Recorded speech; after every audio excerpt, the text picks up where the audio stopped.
se não há essa sensibilização, por exemplo, das grandes empresas, em que elas podem contribuir nesse processo a partir desses estudos que são estabelecidos com essa finalidade da gente, por exemplo, ter uma realidade de violência diferente do que nós temos hoje, ou melhorar não só a questão de melhorar os nossos índices, mas também de lançar um olhar diferente em relação àquilo que a gente tem hoje, que é, como você falou no início, e é verdade, que a violência, a segurança pública de uma forma geral, isso eu vejo também na atividade política, ela está muito vinculada com a questão do policiamento ostensivo, né? Quando é uma coisa muito mais abrangente, que envolve desde um processo de construção de uma realidade social diferente, né? De uma mentalidade que a gente também precisa criar e que estruturas econômicas de uma forma geral. Mas o que você analisa nesse conjunto de coisas que eu acabei de mencionar, sobretudo a visão que se tem na perspectiva do empresariado brasileiro, nessa perspectiva do setor privado, em relação a esse assunto de segurança? Tá.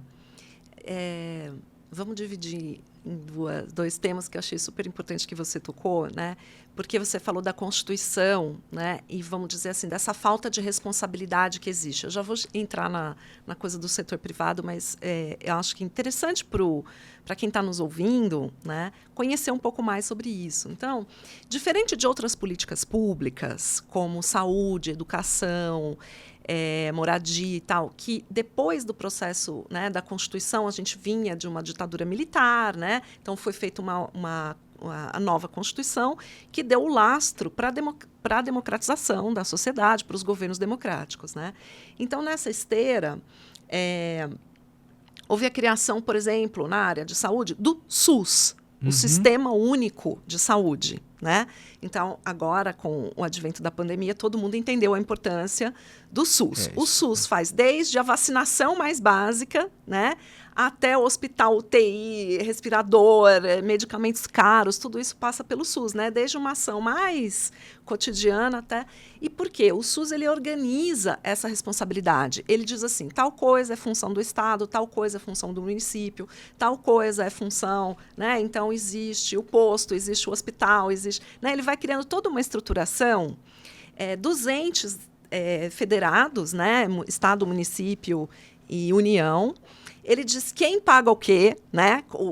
A distribuição do recurso, como acontece o financiamento, e também ele traça esse roteiro, né, desde o serviço mais ali básico, né, do agente comunitário que vai medir febre, que vai, né, medir pressão nas casas das pessoas, que vai fazer aquelas visitas, até uma UTI de alta complexidade, né? Então ele organiza isso daí e ele atribui responsabilidades. Na educação também a gente tem isso, exatamente, né? O município faz a educação mais básica, o Estado faz o ensino médio, o federal, o ensino superior, e por aí a gente também vai. Mas isso não foi feito na segurança pública, né? Então, desde 88, você teve lá o artigo 144, que diz as polícias compõem e tal, mas, na verdade, não foi feita uma regulamentação e a construção mesmo de um sistema único de segurança pública.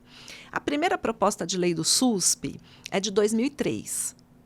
Mas ela acabou, né, ficando parada no Congresso Nacional durante esse tempo todo, até 2018. Né? E aí muita água passou embaixo da ponte da segurança pública. Né? A gente teve, enfim, o crescimento dos homicídios, o crescimento do crime organizado, mas também leis que vieram, né, como a Lei Maria da Penha, que veio tratar, enfim, uma nova lei de drogas. A gente teve uma série de incrementos legislativos nessa área. E as corporações policiais também cresceram muito, foi feito muito investimento, né? Então, se existe uma área de políticas públicas aonde todo mundo investiu, foi segurança. A União botou dinheiro, os estados botaram dinheiro, os municípios botaram dinheiro nisso, mas sem uma lei, entendeu? Que dissesse a responsabilidade do município está aqui. E essa responsabilidade é só do município, o município tem que fazer. Se não fizer... Né? Isso é muito importante, então, que você está dizendo. A lei do SUSP, que foi aprovada em 2018, ela não estabelece isso. Né? Então, ela foi uma primeira lei, mas uma lei que já nasce, vamos dizer, envelhecida, né? Porque ela não estabeleceu essa integração de serviços. Né? E não estabeleceu também quem paga o quê. né? Então, o Estado faz a polícia, mas o Estado vai pedir para a União o dinheiro para custear a polícia. Então, né, é uma coisa. E o sistema penitenciário, então, é muito mais grave, né? Porque a gente sabe que todos os estados brasileiros têm superlotação penitenciária. Sim. Né? Mesmo São Paulo, que é um estado que tem mais dinheiro, né, as cadeias não são um ambiente propício para fazer a ressocialização, né? Elas não conseguem, Não. entendeu? Então, você vai escutar que tá sempre problema com a comida é estragada, a comida é insuficiente, a comida é não sei o quê, né?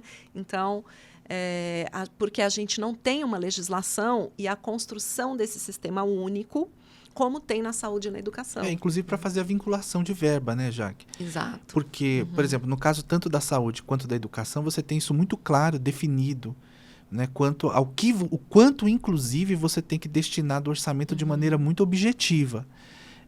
Realmente isso que você diz é interessante. Por quê? Porque aí, como não se tem a estruturação desse sistema, então quer dizer, como que você divide responsabilidade que não foi definida?